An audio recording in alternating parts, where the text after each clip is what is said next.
Hi, I'm Jipkirat Singh. Hi, I'm Abhishek Nayyar, and welcome to the third episode of Let's Discuss Business. Today, we will discuss about an 80-year-old company that is so popular that when it opened a new store in Saudi Arabia and started offering vouchers on day one, it caused a stampede. The company is so huge that even the number of catalogs it prints far exceeds the number of Bible published every year. It was founded by Ingraf Kamprad in 1943 when he was only 17. Imagine that. He started this business from Elimtarid, a family owned farm in a small village called Agunarid. If all the nouns sound confusing to you, let's merge them and make an acronym out of it, as we would be referring to them continuously in this episode. How about the acronym IKEA? Until 1958, IKEA didn't even own a store and used to sell products through mail order. Whenever someone refers to IKEA, the furniture comes to mind. However, IKEA did not used to sell furniture until 1948.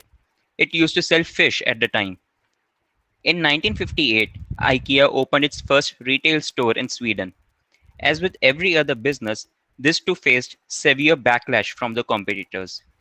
In the early 1960s, Sweden's National Association of Furniture Dealers announced a complete boycott of IKEA and denied selling raw products to Kamprad. The primary reason cited by the association was that IKEA was selling the furniture at a lower price than the others, causing a dip in sales for the rest. This was primarily for the fact that one had to assemble the furniture themselves if they buy from IKEA. IKEA wasn't selling at a lower profit margin, by the way. Because the furniture came in flat boxes for IKEA, IKEA could save a considerable percentage of logistics cost. It also means that IKEA could buy more quantity per batch, bringing in savings in the price for raw materials. As the boycott continued, IKEA decided to purchase raw materials from Poland. Eventually, IKEA made it through the boycott era, and seeing themselves losing, the association members resumed their business with IKEA. As of the financial year 2020, IKEA had a revenue of $48 billion, courtesy of the sales through 450 plus stores, online shopping, and meatballs. It is estimated that 5% of the revenue IKEA makes comes from the cafeteria and restaurants IKEA has inside their stores, and Swedish meatballs are a significant chunk of it. IKEA's Swedish meatballs are surprisingly famous to the extent that Pizza Hut in Hong Kong collaborated with IKEA to produce Swedish meatball pizza in March 2020. With the flat pack boxes of furniture, IKEA had cracked the code of earning more money per dollar spent. But what does that mean to the end customer? Of course, he'll get it at a significantly lower price than a pre built one, but that also means that he will spend the next 4 to 8 hours assembling one. Partially making an item themselves increases the person's liking of the furniture, making them spend more money. Researchers have found that people are willing to pay 63% more for products that require assembly than a pre built item. There is a term to describe this exact scenario called the IKEA effect. In the words of the researchers, labor alone can be sufficient to induce greater liking for the fruits of one's labor. Even constructing a standardized bureau and artists a solitary task can lead people to overvalue their creations. Some psychologists have now started recommending couples coming for therapy sessions to spend a day assembling IKEA furniture. A California based psychologist named Ramani Durvasula introduced this concept as she believed this could help resolve relationship issues. From the moment you step in, IKEA stores are designed for you to spend more time inside and want you to see as much of their catalog as you can. All the stores follow a maze like store layout, and IKEA wants you to follow a specific path. Through the data collected on user movement over the years, IKEA nearly perfected this layout. There are some shortcuts in some of their stores, but going by the IKEA's planning and design, it is hard to tell if they added extra paths to shorten the walking time or had to have one due to fire safety regulations. To even further increase the time you are spending inside, they have Smartland, kids play area, so that you can shop and look around without worrying about kids.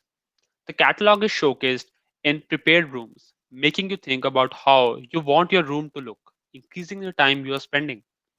All the extra time you're consuming in the store translates to revenue for IKEA. Even if you do not buy any furniture from the store, you ought to get tired of walking around the 300,000 square feet complex and buy yourself a lunch or snacks from the in house cafeteria.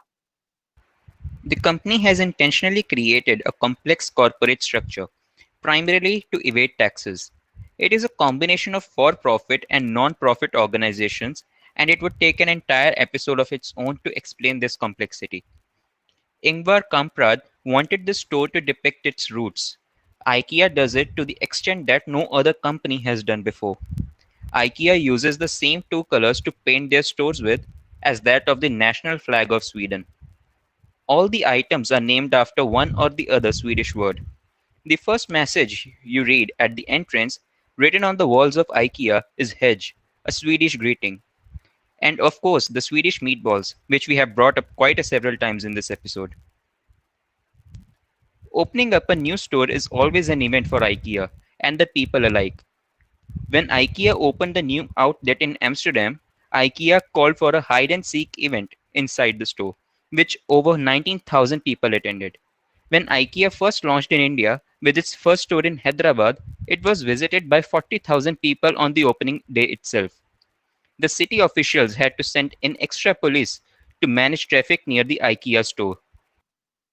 Previously, IKEA tried smaller store sizes in different parts of the world, but those stores weren't as flourishing as the larger ones and had to shut these stores. From 2015, IKEA restarted the smaller outlets with a test drive in Kitchener, Ontario, where they did not showcase any catalog, but instead, people could order online and have it delivered to this store and collect from the store once available. This technique goes the opposite direction of what IKEA does best, but it believes this would help them grow faster and reach more customers.